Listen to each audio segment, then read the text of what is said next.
Bawat komunidad ay may mga hamon na kinakaharap. Kaya't napakalaking tulong kung sila'y binibigyan ng suporta at paglingap. Isang malayong komunidad dito sa Tuburan, Cebu ang aming pinuntahan dahil sa kwento ng kanilang pag-unlad. Hindi lamang sa aspetong pinansyal, kundi maging sa pakikipagtransaksyon sa kanilang kapwa. Bunga ng tulong ng Sustainable Livelihood Program ng Department of Social Welfare and Development, nakapagpatayo ng mas malawak na negosyo ang samahang ito sa Tuburan, Cebu. Sino sila at ano ang kanilang naging ambag at natatanggap sa komunidad na kanilang kinabibilangan? Kilalanin sila dito lamang sa kwento ng pag-asa at pagbabago.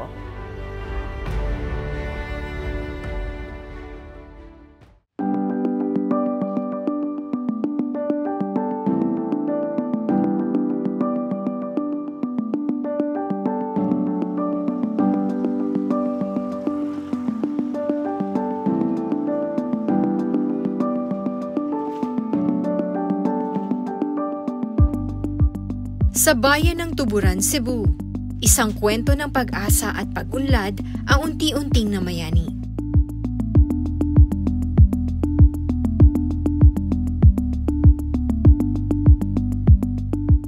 Mula sa simpleng pangarap, patungo sa matagumpay na kooperatiba. Nagsimula sa maliit na tindahan. Ngayon, mayroon ng iba't ibang tinda sa iba't ibang lugar. Pinuntahan namin kung saan nagsimula ang lahat. Makikita kung gaano kahirap ang pagpunta sa lugar, kaya mag-iisip ka talaga ng paraan kung paano mailalapit sa mga kababayan at kapitbahay ang tindahan para hindi na mahirapan. Gusto po namin makapagbigay ng product sa mga suki namin sa murang halaga po. And para hindi na po nila kailangan pumunta ng bayan para makapamili. Kung ano yung kinakailangan ng mga taga rito po, binibinta po namin. Kasi 14 kilometers po kami papuntang bayan, tas rough road and hindi napakamahal ng pamasahe. Tas risky po ang daan. Nakatulong ito po, ma'am, kasi noon pumunta kami sa bayan at dito meron ng 8 piece dito. Nakabenepisyo namin dito. Hindi naman kami pumunta doon sa bayan para bumili. Kasi dito, madami naman silang tinda dito. Lahat ng tinda nandoon na sa 8 piece. Ang Monte Alegre Vendors 8-Piece Consumers Cooperative ay binubuo ng mga miyembro ng Pantawid Pamilyang Pilipino Program na ngayon ay mas kilala hindi lamang bilang benepisyaryo, kundi bilang mga negosyante. May mga beneficiaries din tayo na talagang walang-wala. Yung masasabi natin na mahirap talaga. Parang yung mind kasi nila is clouded masyado. Yung hindi sila makikipag-engage. Nahihirapan silang sumali sa mga grupo kasi yung educational backgrounds, ganun. So, pinupuntahan talaga namin sa bahay-bahay nila, sinasabihan, pinapaintindi namin yung mga guidelines ng program, saan yung direction natin, ganun, hanggang sa makumbinsi namin sila na bumalik. Itong Monte Alegre is, nagsimula sila from Office of the President Referral. Yung grant nila is 390,000. So as of now, is nasa 91.68% na yung growth nila. Pag sinabi nating growth, galing yun sa net profit. So pinaghirapan nila yun. Profit na yun, dapat na-share na nila yun. Pero 65 lang yung pwede nilang ma-share. Yung 35% is na binabalik natin doon sa business para mag-roll po. Sa tulong ng Sustainable Livelihood Program ng Department of Social Welfare and Development, nagsimula ang kanilang pagsasanay sa tamang pamamalakad ng kooperatiba, pagbuo ng kapital, at pagpapalago ng kita.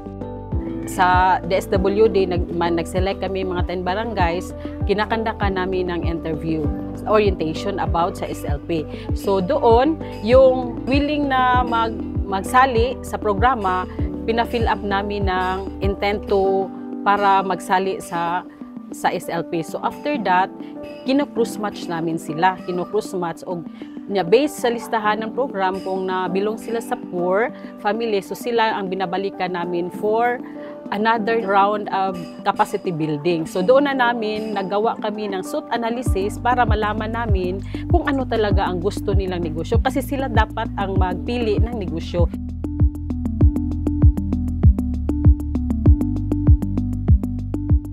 Ang layunin, hindi lamang magkaroon ng pansamantalang kabuhayan, kundi matatag na hanap buhay para sa buong komunidad.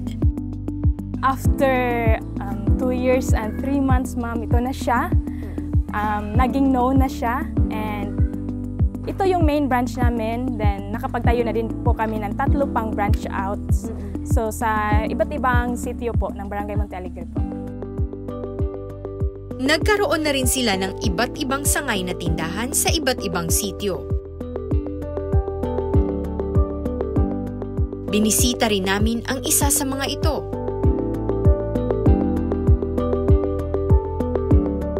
Kinailangan namin lakarin ang ilang kilometrong taniman ng mais at umakyat ng bundok para marating ito.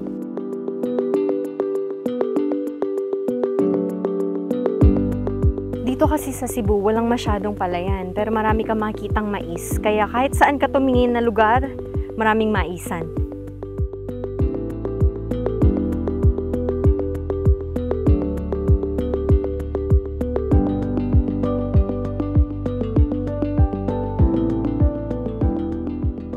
So ito yung nilalakad ng mga miyembro ng Monte Alegre Vendors 8-Piece Association. Kalahating oras nila nilalakad ito para makarating sila doon sa chicken broiler production nila dito. Tingnan natin.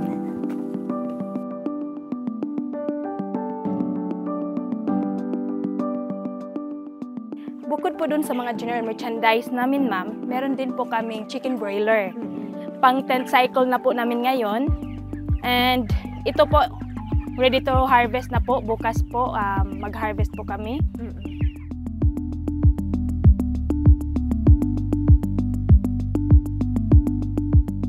Gawa sa among sa among tulo ka branches na apod may chicken broiler. Nga ika-10 cycle na namo karon og na siya 38 heads nga amo nang harveston ugma. Kanang maong nagbuhat ni nagtukod mig chicken broiler para dili nami moadtog lungsod nga moatong palit, kami na lang ang mo supply sa among main branch. Ang net profit namin 4K at tas yung 70 mapupunta sa nag-operate ng chicken broiler, tas yung 30% mapupunta sa main branch. Yun naman yun ang hahatian ng mga membro. Sa kasalukuyan, may 19 na aktibong miyembro ang kooperatiba at ang kanilang pinagsama-samang kita ay patuloy na lumalaki buwan-buwan.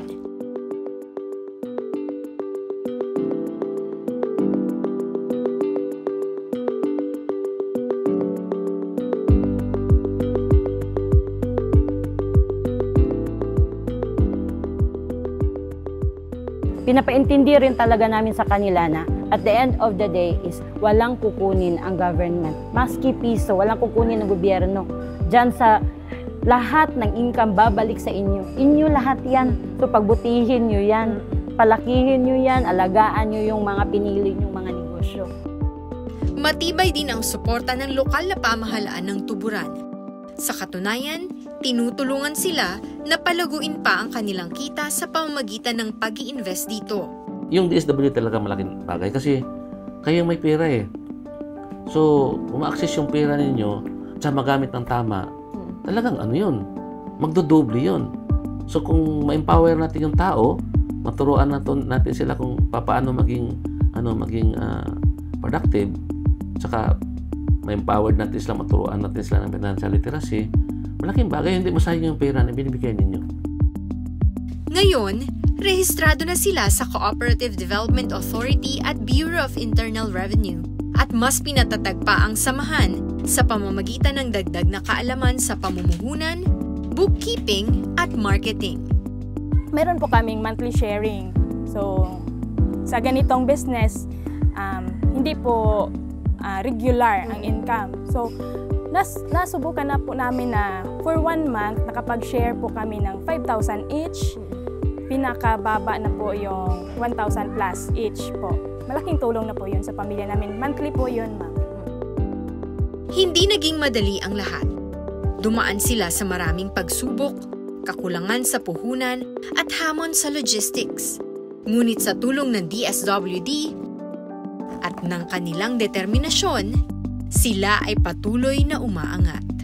Sana hindi nyo sasayangin ang tulong na binigay ng DSWD at support ng LGU. At sana pagyabungin niyo itong binigay na oportunidad at sana ma-share nyo sa inyong community. Ang Monte Alegre Vendors 8-Piece Consumers Cooperative ay patunay na kapag sama-sama, kayang bumuo ng mas matatag na kinabukasan. Mula sa pagiging benepisyaryo, patungo sa pagiging inspirasyon sa iba. To DSWD SLP, thank you so much sa tulong na hindi namin inaasahan. Nakapagbigay po talaga siya ng additional income sa pamilya namin.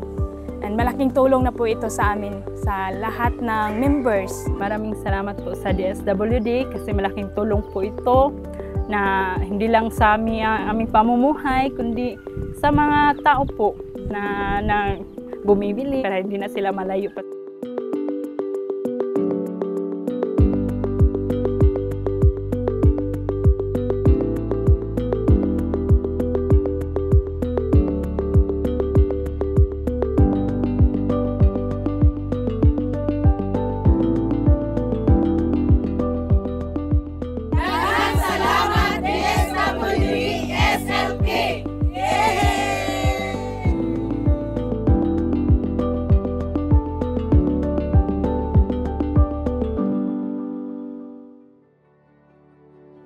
No pain, no gain. Ito ang sinasabi ng karamihan sa atin kung nagiging mahirap na ang mga hakbang tungo sa magandang layunin. Pero habang humihirap, ang mga desididong magtagumpay ay lalong nagsusumikap. Napakahalaga ng pagbibigay oras sa isang tungkulin para magtagumpay sa anumang layunin sa buhay. Lahat ay gustong umunlad, subalit nagkakatalo-talo sa ibinibigay na dedikasyon para makamit ito. Lahat ay tinawag pero kaunti lamang ang nanatili. Naway bigyan natin ng halaga ang bawat tulong at oportunidad na dumarating sa ating buhay. Huwag sumuko at patuloy na magsumikap na gamitin ito para sa tagumpay. Ako po si Bianca Piedad Tamondong ng DSWD Traditional Media Service na nagsasabing sa bawat hamon ng buhay, ang DSWD ay patuloy ninyong magiging kaagapay. Hanggang sa susunod na Martes, abangan po ninyong muli ang panibagong kwento ng pag-asa at pagbabago.